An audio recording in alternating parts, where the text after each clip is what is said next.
हर रोज एक नई कहानी देखने के लिए चैनल को सब्सक्राइब करें और बेल आइकन दबाना ना भूलें। नीता अपने पिता राजेंद्र और माँ कामनी के साथ शहर में रहती थी। नीता के घर में किसी भी चीज की कोई कमी नहीं थी, सिवाय प्यार के, जो कि उसे अपने माँ बाप से कभी नहीं मिला। उसने अपनी पढ़ाई भी हॉस्टल में ही पूरी करी थी।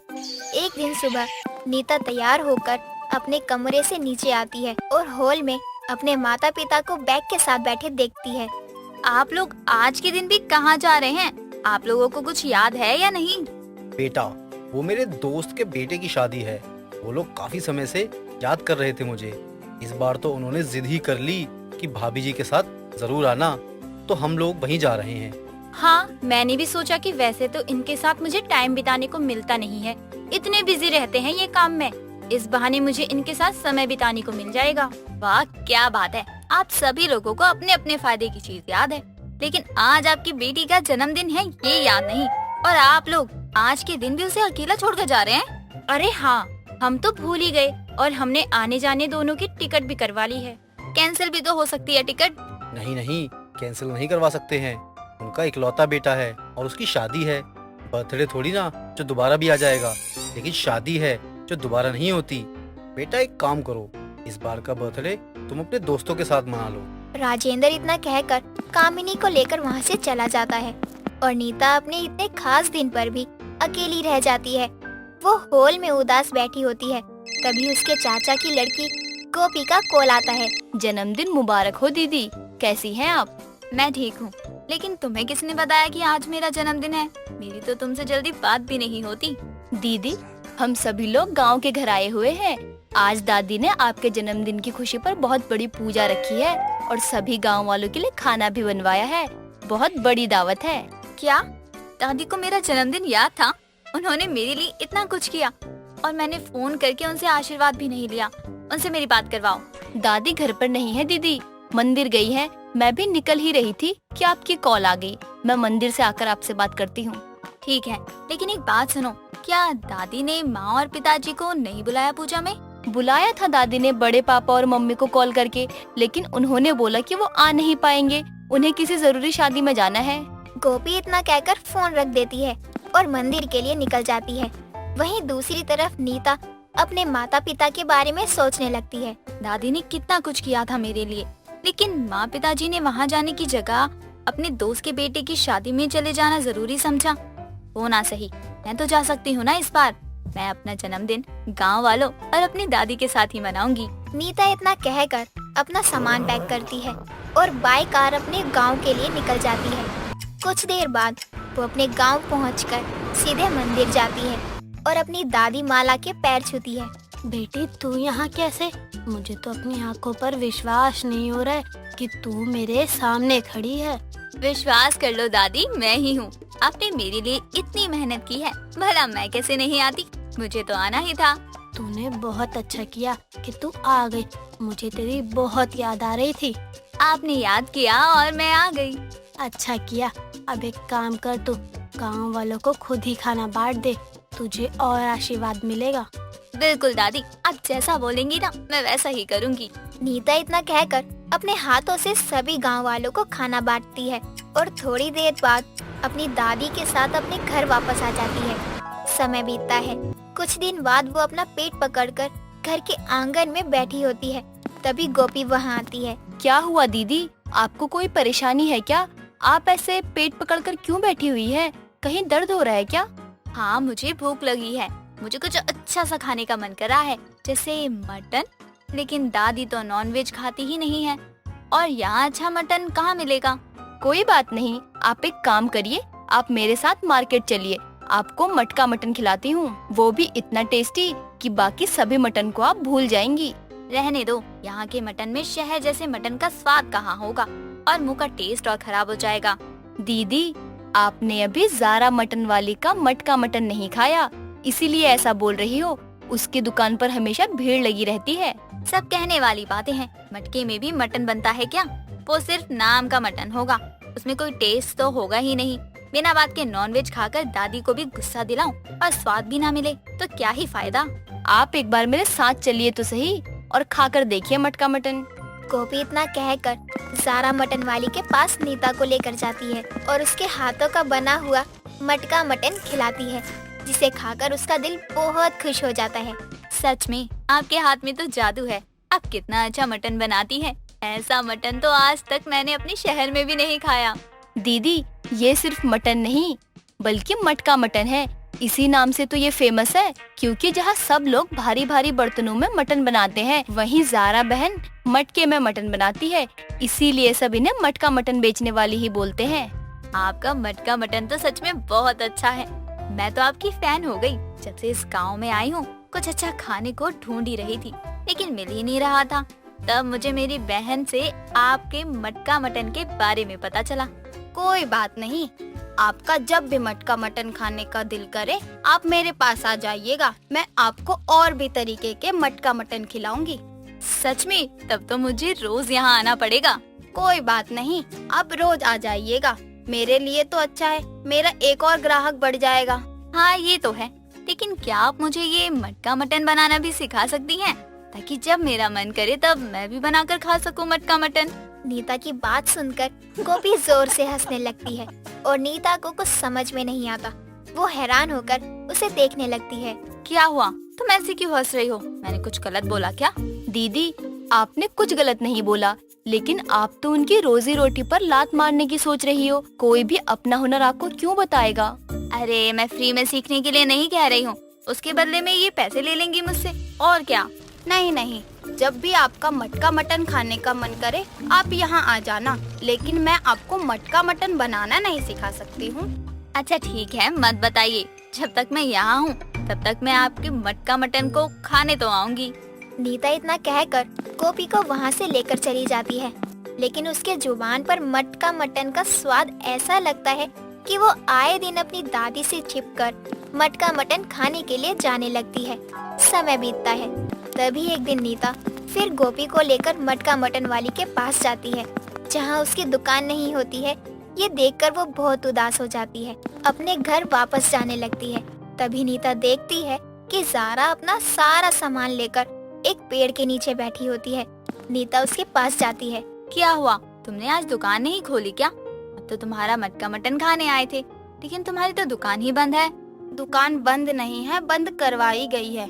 आए दिन दुकान पर लोगों की भीड़ देखकर मेरे मालिक के मन में लालच आ गया और उसने दुकान का किराया बढ़ा दिया। मैंने देने से मना कर दिया तो उसने मेरी दुकान खाली करवा दी। लेकिन ये तो बहुत गलत बात है, उन्हें ऐसा नहीं करना चाहिए। दीदी, आप इन जमींदारों को नहीं जानती हो। वो गरीब लोगों का खून पीते रहते हैं हमेशा, और कुछ नहीं। उन्हें आगे बढ़ते हुए नहीं देख सकते वो लोग। तो एक काम करो, तुम वो दुकान ही खरीद लो, किराया देने की टेंशन ही खत्म। आप भी कैसी बात करती हैं? जिसके पास बढ़ा हुआ किराया देने के लिए पैसे नहीं है, वो दुकान कहाँ से खरीद पाएगा? आपको पता ही है मटन कितना महंगा आता है, और उस पर बनाने का खर्चा अलग से। पैसे उधार ले लो किसी से, उसे आराम से धीरे धीरे दे देना। एक इंसान के चलते तुम अपना चलता हुआ बिजनेस क्यों बंद कर रही हो? कौन देगा पैसे उधार? चलिए मैं आपसे पूछती हूँ, आप मुझ पर इतना भरोसा करते हैं तो आप मुझे पैसे दे दीजिए, उसके बाद मैं आपको पैसे दे दूंगी। जारा की बात सुनकर नीता थोड़ी देर के लिए चुप हो जाती है, लेकिन फिर उसे पैसे देने के लिए तैयार हो जाती है। जिसके बाद जारा अपनी खुद की दुकान खरीद लेती है, जिससे उसका किराया बचने लगता है और उसका बिजनेस और अच्छा चलने लगता है। और नीता फिर से उसकी दुकान पर मटका मटन खाना शुरू कर देती है, साथ में सीखना भी।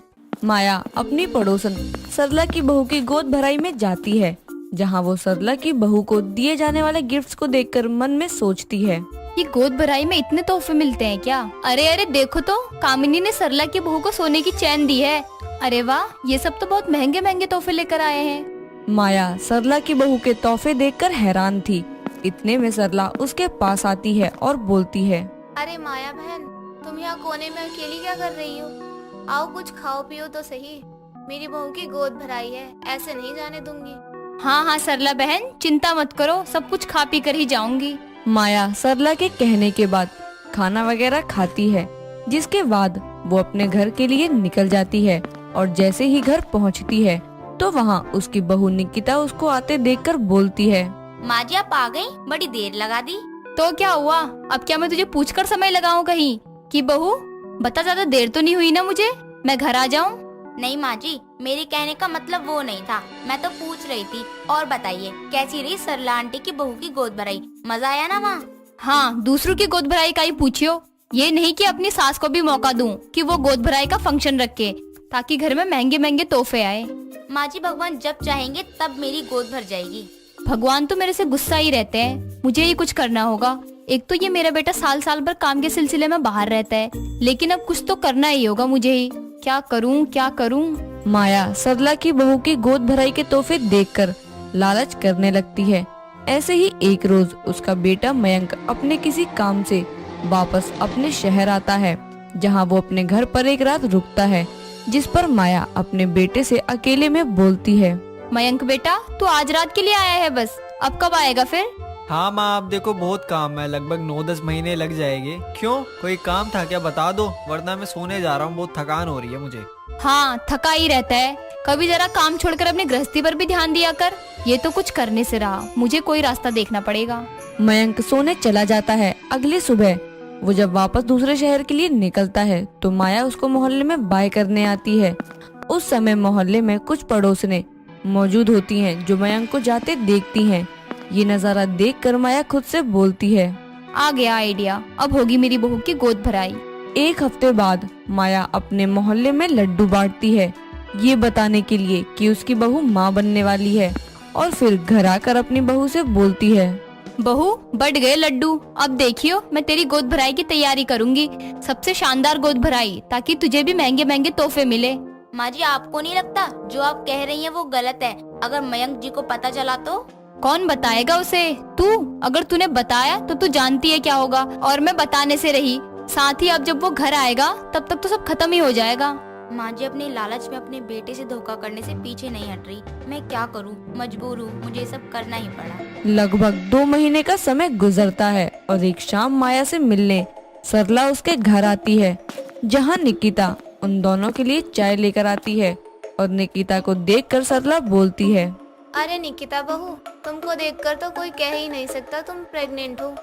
सही फिट रखा हुआ है तुमने खुद को, वरना 2 महीने में ही पेट देखने को मिल जाता है हल्का फुल्का।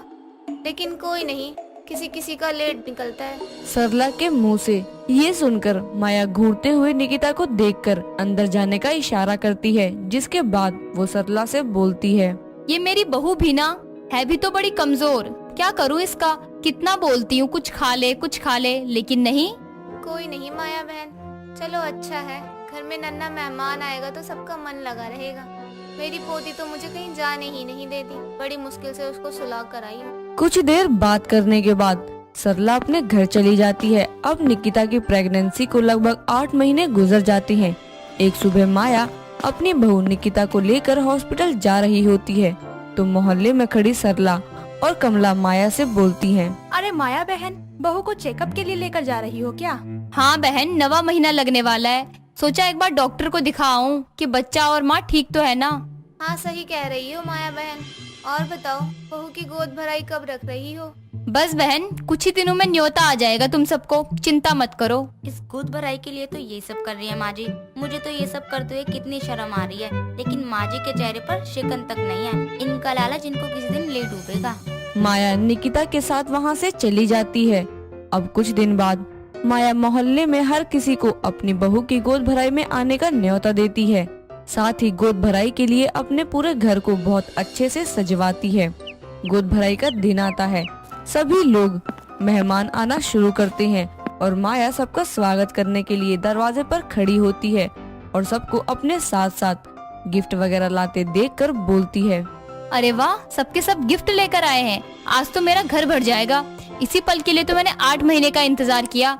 अच्छा है मयंक नहीं है, वरना सबका सब खराब हो जाता, क्योंकि इसके लिए वो कभी नहीं मानता। कुछ देर में मोहल्ले के सभी लोग आ जाते हैं। ये सब देखकर सरला बोलती है, माया बहन, मेरे हिसाब से सब आ गए हैं, तो अब शुरू करो गोद भराई। अरे कहाँ सब आए हैं? बच्चे का होने वाला पापा कहाँ है?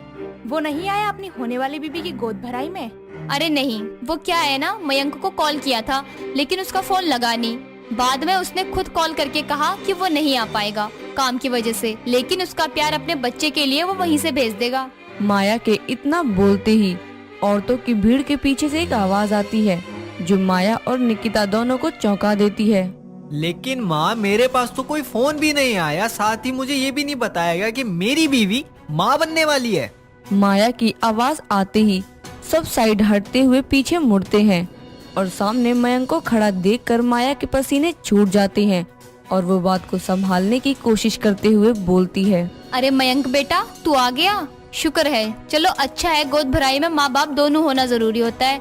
चल तू थका होगा, पहले फ्रेश हो जा।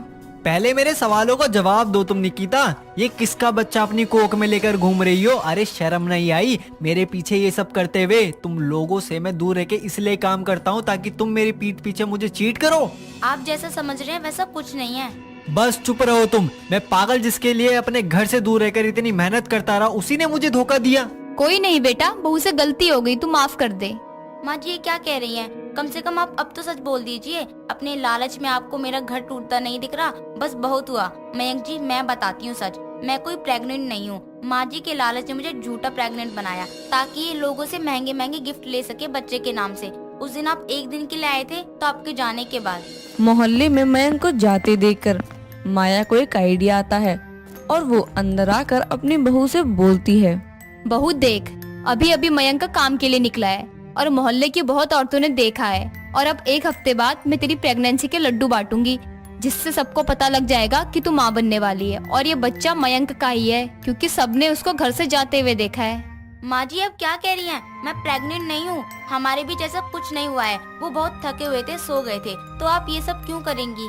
पता है मुझे, लेकिन मैं ये सब तेरी झूठी गोद भराई के लिए करूंगी ताकि सब तुझे गोद भराई पर आकर गिफ्ट दे। फिर बच्चे के टाइम कह देंगे तेरा बच्चा मरा पैदा हुआ, और अगर तूने मेरी बात नहीं मानी तो मयंक से तेरा तलाक करवा दूंगी। बाकी उसके बाद जब तू सच में प्रेग्नेंट होगी तो तब भी तो तेरी गोद भराई कराऊंगी ना। पर माँ जी ये गलत है। कुछ गलत नहीं है, तू चुपचाप वो कर जो मैंने बोला। ये सब माँ जी ने अपने लालच में किया, मैं मजबूर थी। मैं आपको खोना नहीं चाहती थी, क्योंकि आखिर में अगर आपकी माँ आपसे मेरे बारे में कुछ कहती तो आप उसको सच मान ही लेते। माँ, आपको शर्म है? लालच में आप इतना कैसे गिर सकती है? माया बहन, आपसे ये उम्मीद नहीं थी। सबकी नजरों में माया की इज्जत मिट्टी में मिल जाती है और उसके लालच के चक्कर में सब कुछ बर्बाद हो जाता है। मयंक अपनी माँ को इस बात के लिए कभी माफ नहीं करता, और तो और मोहल्ले में भी कोई माया से खास बातचीत नहीं करता। माया को अपने किए का पछतावा होता है, लेकिन उस पछतावे से उसकी खोई हुई इज्जत नहीं आती।